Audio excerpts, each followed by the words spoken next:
पाहून या. सगळ्या दिंड्या एकत्र येतात, तिथं दर्शन घेऊन या. महाराज परवा गवळ्याच्या उंडवडीला मी तुकोबराच्या दर्शनाला गेलो. महाराज लोक मध्ये शिरतात बारीमध्ये. महाराज ते दर्शन पाहून का हो? माझ्या एका मित्रानं हाताला धरूनच मला ओढलं. अरे म्हटलं महाराज 12 वाजेपर्यंत दर्शन चालू होतं, पादुकांचं दर्शन. आणि म्हणून मायबाप संतजन आता वारी चालू आहे. एकदा वारीत गेला ना की मग तुम्ही आम्ही आतून कसे बदलतो, कसं बदलतो. वारीत गेला की महाराज काय सांगावं, सकाळी पोहे चहा बिस्किट पुढे जेवायला माणसाला घ्यायची सवय लागते. आणि ज्याला घ्यायची सवय लागते ना त्याला हळूहळू द्यायची सवय लागते. ते जोडून असते. दुःख आलं की सुख येतं, सुख आलं की दुःख येतं, रात्र आले की दिवस येतो. हे जोड आहे. ज्याला घ्यायची सवय लागते त्याला द्यायची सवय लागते. माणूस थोडा का होईना दानी होतो. म्हणून वारीत जा. विंदांची एक कविता आहे, देणाऱ्याने देत जावे, घेणाऱ्याने घेत जावे. देणाऱ्याने देत जावे, घेणाऱ्याने घेत जावे. घेता घेता एक दिवस देणाऱ्याचे हात घ्यावे. काय म्हणतात निंदा करंदीकर, देणाऱ्यानं द्यावं, घेणाऱ्याने घ्यावं. लोकांनी अन्नदान करावं, वारकरी घ्यावं, चांगली गोष्ट आहे. पण घेता घेता एक दिवस देणाऱ्याचे हात घ्यावे. म्हणजे ऊस गोड लागला म्हणून मुळापासून खावा असं नाही, देणाराचा गुण घ्यावा. आपणही थोडंफार द्यायला शिकावं. मायबाप संतजन पंढरीच्या वाटेवर जे अन्नदान केलं जातं त्या अन्नदानात त्या अन्नाच्या चवीला त्याला जी गोडी येते त्याचं कारण त्याच्यामध्ये देणाऱ्याचा प्रचंड भाव असतो, देणाऱ्याचं प्रचंड प्रेम असतं. आणि म्हणून मायबाप संतजन जर कधी कोणाला काय द्यायचं असेल तर प्रेमानं द्या. ही पंढरीच्या वाटेची शिकवण. आमच्या दारात कुत्रा येतो, आम्ही जेवायला बसलेला असतो आणि त्याला तुकडा फेकतो. का फेकतो? नाही म्हणे ती कुत्र्याची नजर फार विषारी असते, त्याला वाटतं मला काय त्रास हो रे म्हणून त्यातला तुकडा त्याला टाक. तसं नाही महाराज. दारात कुत्रा आला, नामदेवाच्या ताटातली चपाती पळवली तर नामदेव महाराज तुमच्या दारात भिकारी आला तर तुम्ही जर आतून वारकरी झाला तर त्या भिकाऱ्याला भाकरी कशी द्याल? कारण आम्ही वारी केली, आमची ही पद्धत आहे. दारात भिकारी आला एक दिवस प्रयोग करून पहा, जणू काही तुम्ही वारकरीच झाले. ही वारीच प्रवचन आहे, हे दुसरं प्रवचन नाही. दारात एखादा म्हातारा आला, म्हातारी आली, उगीच त्याला वेडवाकड बोलू नका. बाबा पोरं समजत नाही का? कशाला त्याच्या दुःखावरची खपली काढताय? बाबा आला पांडुरंग सारखे माझ्या दारात आला, थांबा एक तांब्या घ्या. बाबांना तांब्याभर पाणी द्या. गरीब आहे, फाटकी कपडे पोटऱ्या बांधले, दुखतात म्हणून. बाबा बसा, त्याला घरात घेऊ नका, अनोळखी माणसाला शास्त्र नाही घ्यायचं. मग त्याला तांब्याभर पाणी द्या. महाराज बसान तांब्याभर पाणी घ्या. बाबा सत्कर भाकरी काय म्हणतात, जेवणच करून जा, स्वयंपाक करू असं म्हणून पहा. त्या बाबाला बसायला टाका. घरात स्वतःच जेवण. कारण हल्ली असं झालंय की माझ्यासारख्या म्हाताऱ्या माणसानं जर सुनेला सांगितलं की भिकाऱ्याला जेवायला वाढतं, ती म्हणे त्याला वाढते पण तुम्हाला नाही म्हणा, माझं ताट त्याला ते. ताट भरून घ्या. बाबांना बसायला टाका, ताट भरलेलं त्याला द्या आणि त्याच्या समोर बसा. महाराज एक वेळ मी गणपतीच्या मोरगावमध्ये नोकरीला असताना प्रयोग केला होता. एकदा मी स्वतः प्रयोग केला होता. ताट भरून दिलं, समोर बसलो. पहिला घास तोंडात घालताना त्या वारकरी बाबाच्या डोळ्यातून अश्रू आले. महाराज याला प्रेम म्हणतात.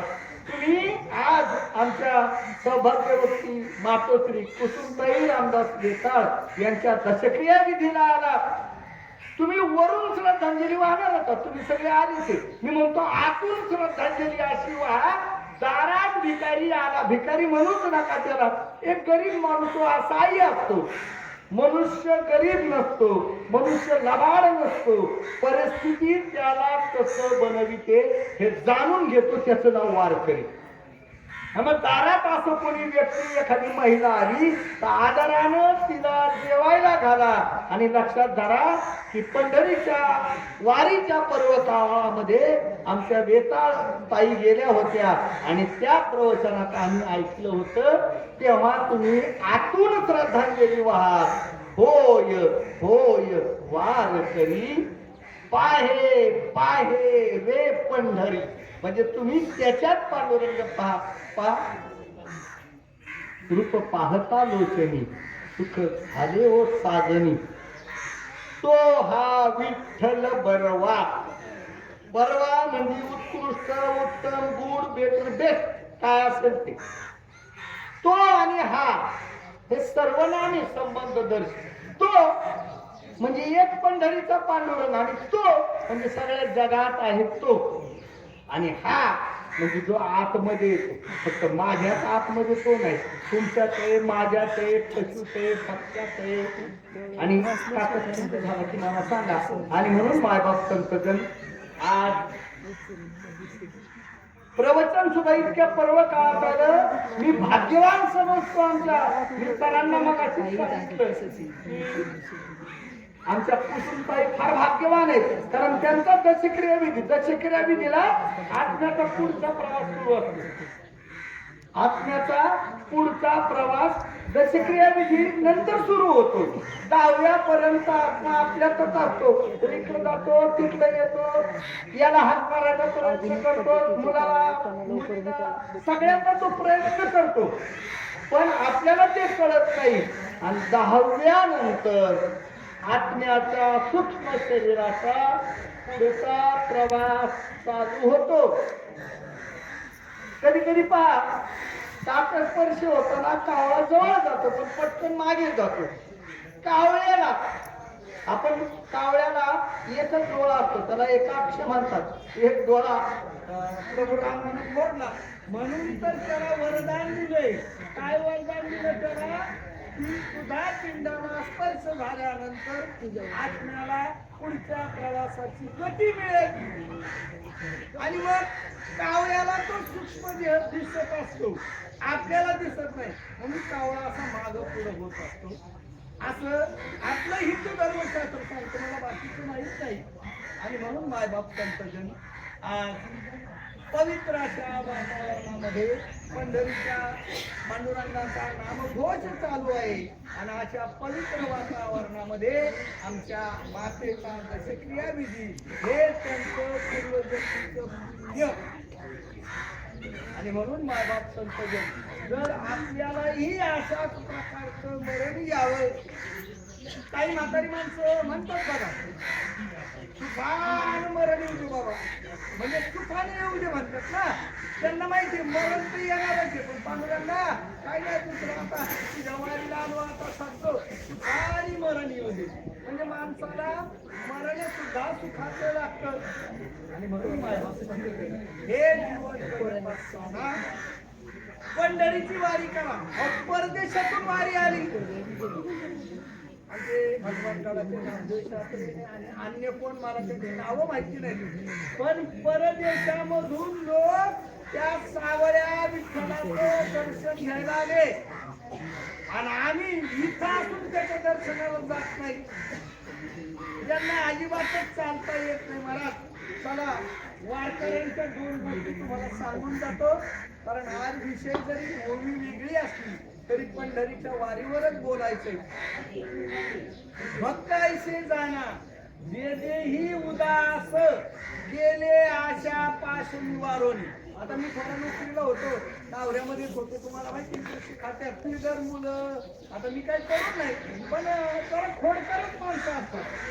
आम्ही एका वारकऱ्याची परीक्षा घ्यायची ठरवलं. आता म्हणजे खरंच वारकरी आहे का? वारकरीची परीक्षा आपण घेऊच नाही, आता माणसं करतात.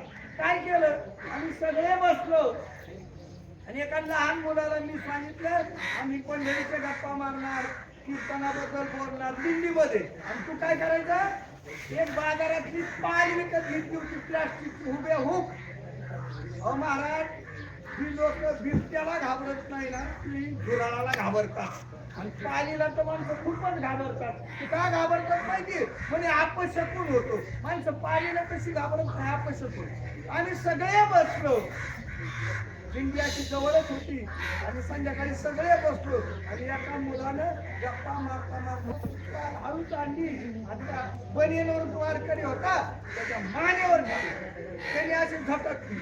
आपण काय अरे बाप रे आई ग, तसं नाही म्हटलं. तो ना रामकृष्ण हरी, रामकृष्ण हरी. महाराज याला म्हणायचं आतून झालेला वारकरी.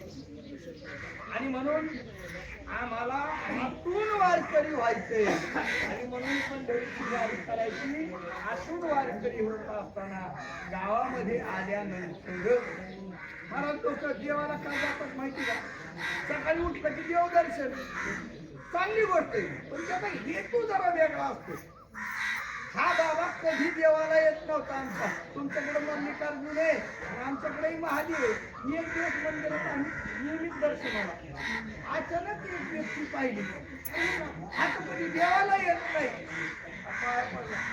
कसं आहे राम भाऊ, आज सकाळी सकाळी खरेदीला जायचं ना, आता पाव म्हणजे ते दर्शन त्याला का पावणार आहे का महाराज? नियमित पांडुरंगाचं दर्शन करावं. नित्यनेम नामी ते प्राणी दुर्लभ, लक्ष्मी वल्लभ तया गवळी. ज्यांच्याकडे नित्यनेम असतो ना त्यांना खालची गोष्टी सुटत नाही. पूजा करायची, हरिपाठ करायचा आणि बाकीच्या गोष्टी सुटत नाही. म्हणजे कारण नसताना त्यांच्या अंगावर काही येत नाही आणि म्हणून ते सुखी राहतात. आता महाराज माणसं देवाची भक्ती करतात. तुम्ही प्रयोग करून पहा. आता व्हॉट्सअपला येतं अमुक व्यक्ती महाराज जाता आपण सगळे काय करूया, परवा पंढरीच्या वारीमध्ये काही वारकरी जेजुरीच्या जवळ त्यांना देह सोडावा लागला. खरं तर ते भाग्यवान आहेत. आपण सगळे मिळून पांडुरंगाकडे अरदास करूया की हे पांडुरंगा, तुझ्या वारीमध्ये तर काही महिला असतील, काही जखमी पुरुष नंतर कुणी गेले, त्यांना सगळ्यांना तुझ्या चरणाजवळ जागा दे. आता मूळ मुद्द्याकडे येतो. तुम्ही एखादा प्रयोग करून पहा. प्रवचन ऐकायचं नसतं, ते प्रवचन जीवनामध्ये त्याचा उपयोग. सरपंच प्रवचन आली होते, काय दंडवत करायचे आणि एक वेळे दिवस जायचे आणि मग त्याच्या लक्षात येतं मरावे परिकीर्ती रूपी उरावे. आणि म्हणून कीर्ती रूपानं उरायचं असेल तर आम्हाला इतर समाजाशी प्रेमानं वागलं पाहिजे. मायबाप संत मला तर असं वाटायला लागले आता की आता माझं संध्याकाळी कीर्तन वारीमध्ये दिंडी आहे, पांढरे वस्तीची दिंडी आहे, पारवडीला आहे. मी आता असं ठरवलं, आज सकाळी ठरवलं की वारीमध्ये बोलताना लोकांना हात जोडून चालायचं. वारीत आला ना शेतकरी आहे ना, पुन्हा गेला दुसरी 2 फूट वरला ना तरी पांडुरंगाला म्हणायचं बाबा हे बघ ही 2 फूट तुला राहू दे, पण बांधावरून भांडण नाही, जमिनीची मोजणी नाही. अरे वारकऱ्याने काय मोजणी करावा? तो बराई अख्खी जमीन आणि अख्खी दौलत लोकाला दिली. समोरचा चुकत असेल तर तू वारकरी आहे, मग वारकऱ्यानं माघार घ्यावी ना. आणि म्हणून वारीमध्ये अशाही प्रकारच्या सूचना आणि कीर्तनकार मंडळी देतो. महाराज मी मागच्याही कीर्तनात सांगितलं, तू वारकरी झाला कबूल आहे. घरी गेला, शेतावर गेला, सकाळी उठून गेला, शेजाऱ्याने 1 फूटभर बाण नांगरला. तो शेजारी तू वारकरी आहे, मग तू एवढंच म्हणायचं नांगरला ना त्याचं त्याला लखलाभ. मी अलीकडे बाण टाकतो. हल्ली इतक्या केसेस चालल्यात, मोजणीचे इतके प्रकरण आहेत की मोजणीचे अधिकारी कंटाळलेत. आणि म्हणून मायबाप संत वारीचा पद्धत आहे, होय होय वारकरी पाहे पाहे रे पंढरी. तू वरूनही वारकरी हो आणि तू आतूनही वारकरी हो. अशा प्रकारे आता ज्यांना वारीला जाता येणार नाही दर्शन घेऊन या. हा जो देह तुम्हाला मनात दिलाय ना, हा देह कशासाठी दिला आहे तर हा देह वारी करण्यासाठी दिलाय. देवे दिला देह भजना गोमता. भजनासाठी दिलाय. मग खरं भजन कशात होतं? खरं भजन वारीत होतं. आपण एरवी जे भजन करतो ते भजन आणि वारी मधलं नामस्मरण याच्यामध्ये जमीन आसमानाचा फरक आहे. एक छोटासा दृष्टांत तुमच्या चरणावर ठेवतो. देवी दिला देह भजना गोमटा, तोया झाला फाटा बाधिकेचा. देवानं हा नरदेह त्याचं भजन करण्यासाठी, त्याची वारी करण्यासाठी दिला आहे. त्याच्यामध्ये एक फाटा निर्माण झाला. फाटा हा शब्द सगळ्या शेतकऱ्यांना माहिती. फाटा म्हणजे काय? जमीन नांगरताना थोडीशी जागा राहिली किंवा पुळवाची पाळी घालताना थोडीशी जागा राहिली त्याला फाटा म्हणतो. शेतामध्ये 4 फाटे पडले. एखादा म्हणजे त्याला काय फरक पडतो? फक्त जमीन राहिली आणि त्याने काय फरक पडतो? जुन्या माणसांना फाटा चालतच नव्हता. 4 ठिकाणी फाटा पडला, 4 ठिकाणी तण उगवणार, त्या तणाला बी येणार आणि पुढच्या वेळी सगळं वावर तणयुक्त होणार. आणि म्हणून फाटा सुद्धा एक चूक माणसाला कितीतरी मोठं पाप करायला लावते. आणि म्हणून एक चुकीचं पाऊल सुद्धा चुकीचं पडू नये. आणि म्हणून मायबाप संतजन देवी दिला देह भजना गोमटा, तोया झाला फाटा बाधिकेचा. चुकून सुद्धा पंढरीच्या वारीकडे पावलं पडायच्या ऐवजी किंवा एखाद्याची कीर्तनातला माणूस आहे, कीर्तनाला पावलं पडायच्या ऐवजी शेजारच्या गावात, मी म्हणतो ना तमाशा काय वाईट आहे, हे कलाकार खूप चांगले असतात, परंतु कीर्तनाला चालणाऱ्या माणसानं चुकून जर दुसरीकडे गेला, एकदा गेला की तो कायमचाच तिकडे गेला. म्हणजे कुठलंही व्यसन माणसाला एकदा लागतं. एकदा व्यसन लागलं की त्याला व्यसनमुक्ती केंद्रावर नेलं तरी सुटत नाही. म्हणून चालत राहा. देवी दिला देह भजना गोमटा, तोया झाला फाटा बाधिकेचा. एक दृष्टांत तुमच्या चरणावर ठेवतो. एकदा एका माणसाने नवी बाटा कंपनीची चप्पल घेतली. 7 वर्ष झाला की मी लगेच थांबवणार आहे. उर्वरित दृष्टांत आपण पाहूया. एकदा एका माणसाने बाटा कंपनीची नवी चप्पल घेतली. महाराज, पूर्वीचा काळ, म्हाताऱ्या माणसांना विचारा, तुम्हाला तरुणांना माहिती नाही काही. आमच्या काळात म्हणजे माझ्या काळामध्ये नवरदेवाला हेनरी सँडर्सचं घड्याळ आणलं, तेवढीच कंपनी माहिती होती. आणि महिला बाळाला ना ते बिटकोच माहिती होतं, ड्राय वॉटर हा प्रकारच माहिती नव्हता.